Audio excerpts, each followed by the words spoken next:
Bonjour et bienvenue. Hello and welcome to Straight for the channel. This is the second part of the introduction series and we will learn to talk about our occupation or profession.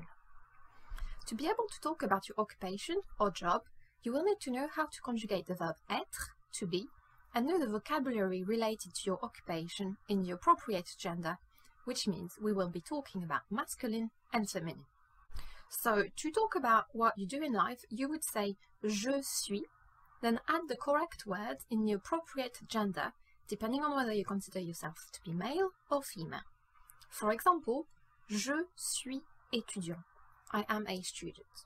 You can notice that, unlike in English, there is no article un or une in front of the occupation. So, first let's have a look at the verb être in the present tense. Je suis, tu es, il est, elle est, nous sommes, vous êtes. You might have noticed that in front of a vowel sound, certain consonants which are usually silent get pronounced, which is the case with vous êtes, where the final S is pronounced as a Z sound. Ils sont, elles sont. Now let's have a look at a few occupation examples. Il est retraité. Elle est retraitée. Il est étudiant. Elle est étudiante. Il est professeur de gymnastique. Elle est professeure de gymnastique.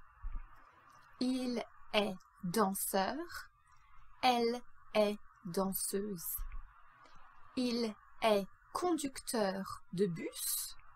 Elle est conductrice de bus. And I thought I will make a quick cultural point while I'm here about the French educational system.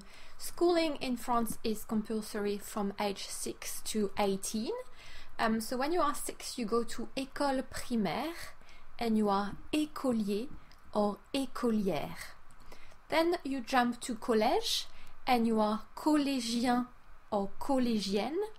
And finally, at 16, you go to lycée, where you are lycéen or lycéenne, until you pass a baccalaureate or an apprenticeship at age 18, and that marks the end of your compulsory schooling.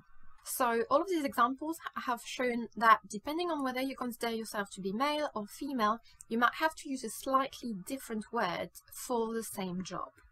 You can usually add the feminine endings to the job in the masculine form.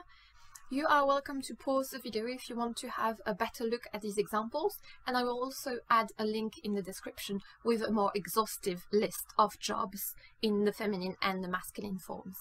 Jobs and grammatical gender has been an issue with certain jobs that have been historically considered as being male jobs. So recently we have created feminine versions of what used to be typically masculine jobs. So for example, for a fire person, un pompier will be une pompière. A soldier, un soldat is une soldate. A doctor, un docteur is une doctoresse.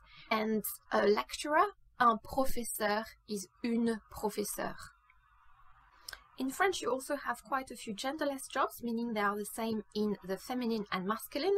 So all of the jobs that end in E, you're not able to add an extra E to make it feminine, so they will stay the same in the feminine form. For example, un dentiste or une dentiste, un journaliste or une journaliste, and un psychiatre or une psychiatre.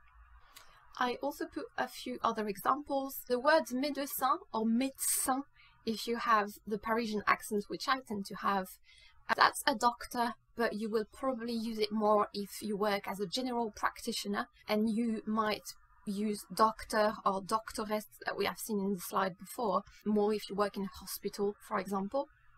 So whether you are male or female, you will be a médecin or médecin if you pronounce it properly. Same for sage-femme.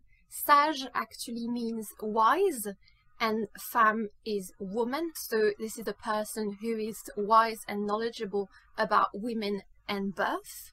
When you write it down though, don't forget the hyphen between sage and femme, otherwise you will be saying that you are a knowledgeable woman and not a midwife. And another example of genderless jobs are all of the job nouns that come from the English. They can be both masculine and feminine. So now you should have all of the tools you need to answer my question. I don't really like the way we tend to define our lives by our occupations, but this is the main way this question is asked in French. So allow me to ask you, que fais-tu dans la vie? Feel free to comment about your occupation or ask me any vocabulary related to your occupation in the comment section. So now you can introduce yourself with your name and your occupation. I hope you enjoyed this video and I will see you soon on Straight Through the Channel. Merci et à bientôt!